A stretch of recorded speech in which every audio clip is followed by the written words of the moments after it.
Halo teman-teman semua, selamat datang kembali di channel TryCode Indonesia.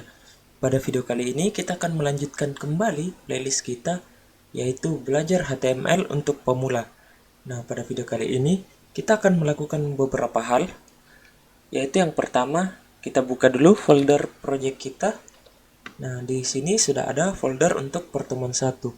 Kemudian, teman-teman bisa klik kanan di folder ini dan cari Open with Code seperti yang ada di layar saya ini.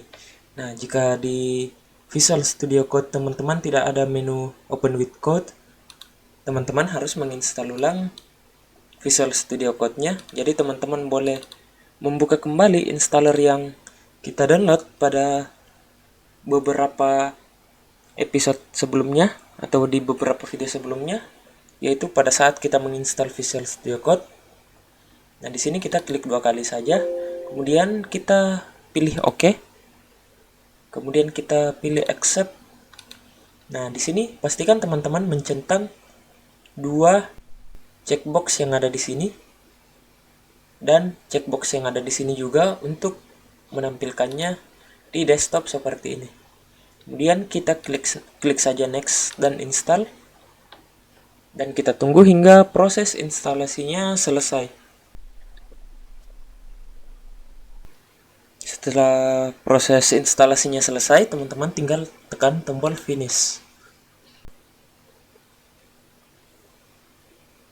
Nah, jadi secara otomatis Visual Studio Code-nya akan terbuka. Dan di sini akan terbuka juga secara otomatis project yang terakhir kali kita buat. Nah, di sini kita tutup dulu project-nya. Nah, kita buka lagi folder project kita dan kita buat folder untuk pertemuan kedua. Pertemuan kedua seperti ini. Kemudian klik kanan. Nah, di sini teman-teman sudah menemukan menu Open with Code. Teman-teman tinggal klik saja dan otomatis project ini akan dibuka pada Visual Studio Code kita. Nah, di video kali ini kita akan membahas kerangka dasar HTML, di mana sebelumnya juga kita sudah membahas tentang kerangka HTML, seperti misalnya di sini kita buat file baru. Ini kita tutup dulu. Kita buat file baru dengan nama index.html. Sebenarnya ini namanya bebas saja ya teman-teman, tapi saya sudah terbiasa menggunakan index.html. Teman-teman bisa menggunakan nama lain, misalnya pertemuan 2.html. Yang jelas ekstensinya harus HTML. Jadi bagian akhirnya di sini harus menggunakan .html karena kita bekerja di dalam file HTML. Nah, di sini kita bikin dulu struktur dasar HTML-nya. Seperti ini, head, kemudian tutupnya kita pindahkan di bawah title, kemudian body, kita buat tag body seperti ini. Nah, jadi di video sebelumnya kita sudah membuat struktur dasar HTML seperti ini, di mana terdapat tag HTML yang membungkus head dan body. Kemudian di dalam head ada tag title seperti ini.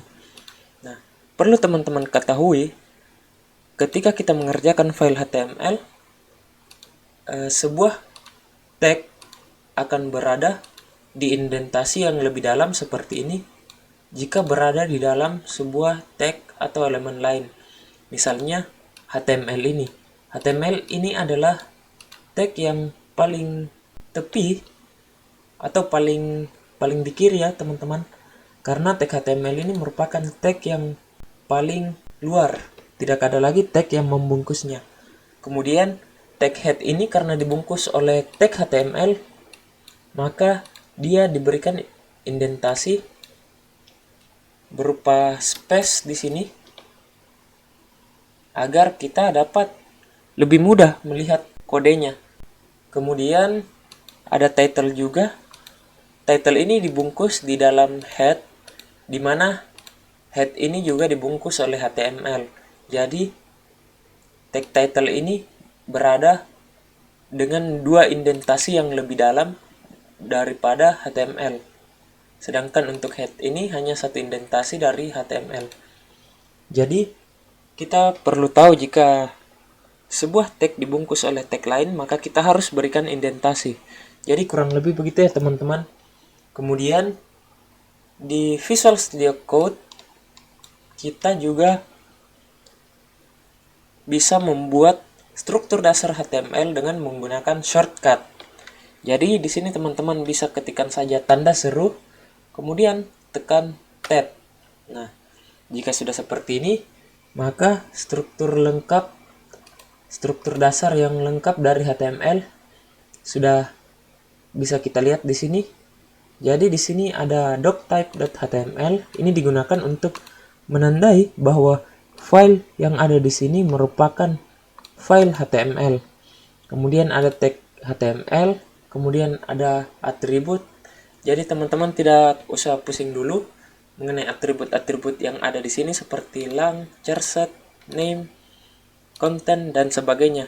Kita akan bahas itu nanti. Intinya, kita bisa membuat struktur dasar HTML ini dengan menggunakan shortcut. Nah, di sini secara otomatis dibuatkan dua buah meta, yaitu charset UTF-8, di mana ini merupakan kode encodingnya. Teman-teman juga tidak perlu pusing dulu mengenai apa ini charset. Yang jelas kita sudah tahu cara membuat struktur dasar file HTML. Kemudian ada juga title. Nah, di sini title sudah kita praktekkan pada video-video sebelumnya. Ini kita bisa ubah misalnya pertemuan 2. Nah, seperti ini. Kemudian di dalam body, nah disinilah kita menulis kode-kode HTML kita yang akan ditampilkan ke halaman web. Kita coba lagi, belajar HTML untuk pemula. Kemudian kita save. Nah, di sini teman-teman bisa menginstal juga sebuah extension yang namanya Open in browser. Nah, ini teman-teman boleh menginstal Open in browser. Teman-teman tinggal pilih saja yang mana. Saya mau coba yang ini.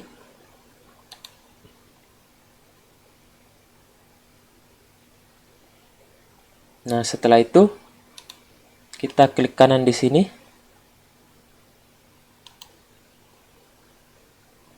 Atau teman-teman bisa mencoba open with live server. Teman-teman bisa ketikkan di sini live server. Nah, yang ini teman-teman boleh install. Saya sudah install live servernya ini. Nah, jika kita klik kanan di sini, maka di sini kita menemukan menu Open with live server. Ini jika kita sudah menginstal live server ya, teman-teman. Nah, teman-teman tinggal klik saja, maka akan secara otomatis file HTML ini akan terbuka di browser menggunakan fitur dari extension live server ini. Nah, seperti biasa filenya sudah tampil. Tapi jika teman-teman juga tidak mau menginstal extension seperti ini, teman-teman juga bisa melakukannya dengan membuka folder projectnya dan cukup dengan klik 2 kali file index HTML-nya, maka webnya juga sudah tampil.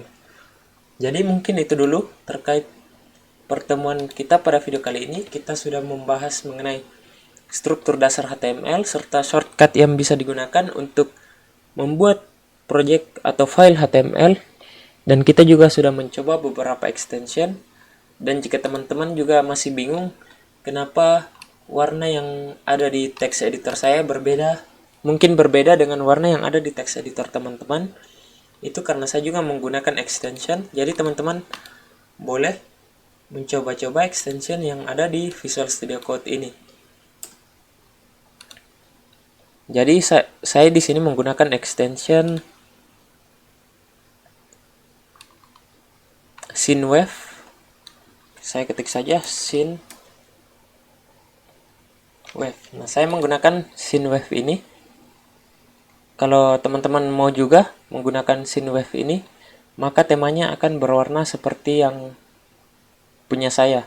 Jadi kita set color theme dan pilih scene wave 84. Nah, jadi mungkin itu saja terkait pertemuan kita pada video kali ini. Dan sampai jumpa di video selanjutnya. Terima kasih.